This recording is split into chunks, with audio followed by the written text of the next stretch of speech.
Mesdames et Messieurs les gouverneurs de province, distingués participants, Mesdames et Messieurs, en clôturant cette 11e session de la conférence des gouverneurs de province, je tiens à exprimer mes sincères félicitations à chacun d'entre vous pour votre engagement, votre détermination et votre esprit d'analyse démontré tout au long de ces 2 jours. Votre dévouement à examiner les problèmes complexes qui caractérisent la gestion de notre pays, tant au niveau national que provincial, est véritablement louable.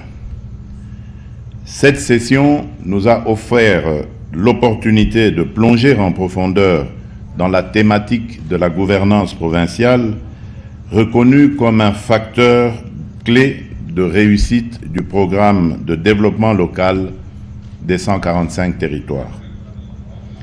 Les recommandations que vous avez formulées méritent une attention particulière de toutes les parties prenantes. J'invite donc le secrétariat permanent de la conférence des gouverneurs de province d'en assurer un suivi permanent en élaborant une feuille de route claire avec des actions bien définies pour chaque acteur responsable. Le cœur de notre action réside dans la mise en place d'une administration provinciale forte, efficace et proche du citoyen. Nous devons aller au-delà des concepts pour bâtir une structure fonctionnelle qui réponde aux aspirations de nos populations. Cette administration, fondée sur les principes édictés par la loi organique numéro 16/001 du 3 mai 2016, sera un levier puissant pour créer des opportunités d'emploi et renforcer la confiance entre l'État et ses administrés. Je rappelle en effet que l'article 35.2 de la loi numéro 08/012 du 32 juillet 2008, qui porte sur les principes fondamentaux de la libre administration des provinces, permet à l'Assemblée provinciale de fixer les règles relatives à l'administration publique, provinciale et locale. Je vous encourage donc, Mesdames et Messieurs les gouverneurs, à transformer ces ambitions en réalité tangible, en adoptant les cadres juridiques nécessaires pour organiser les services publics provinciaux avec rigueur et efficacité. L'application de la règle des 20 jours en brousse et 10 jours au bureau n'est pas qu'une directive. Elle incarne une philosophie de gouvernance, être à l'écoute, comprendre les réalités locales et agir avec pertinence. Chaque visite sur le terrain est une occasion de mesurer l'impact de nos politiques et de renforcer le lien de confiance entre les autorités provinciales et nos concitoyens, rendant nos actions transparentes et nos décisions plus pertinentes.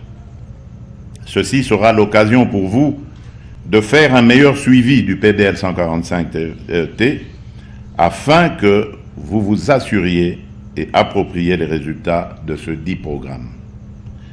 Cette proximité avec la base vous permettra de palper du doigt la réalité de la couverture santé universelle et de la gratuité de l'enseignement. Vos points de vue sont donc attendus et votre implication requise en tant que représentant du chef de l'État dans nos provinces. Dans cette perspective, la transparence et la reddition des comptes ne sont pas des options, elles sont des impératifs pour toute gouvernance responsable. En tant que leader, nous devons assumer la responsabilité de nos décisions et garantir la transparence dans la gestion des ressources publiques.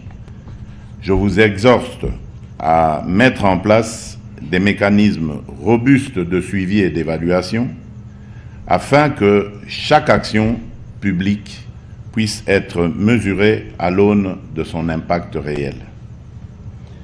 Pour ma part, je puis vous assurer que je suis fermement attaché au respect de nos institutions et des lois de la République pour assurer le bon fonctionnement de nos institutions.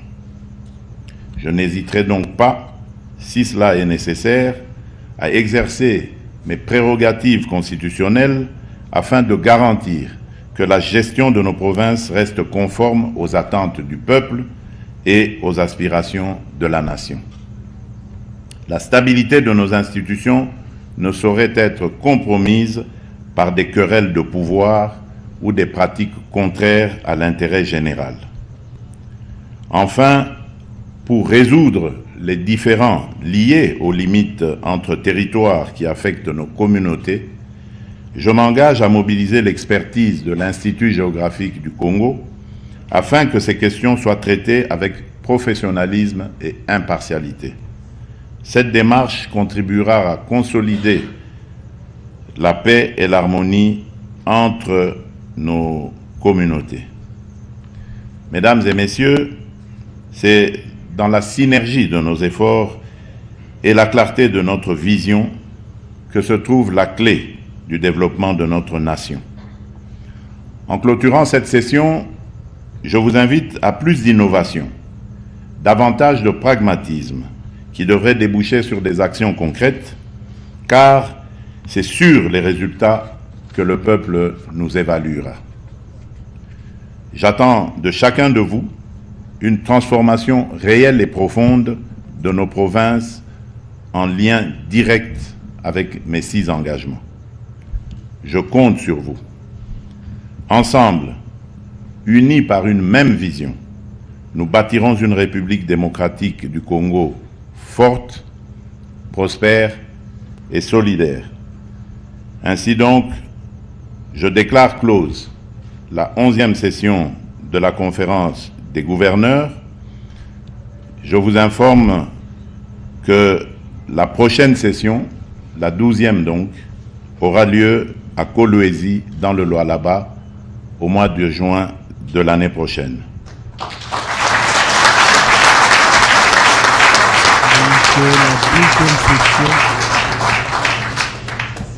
Que Dieu bénisse la République démocratique du Congo et son peuple.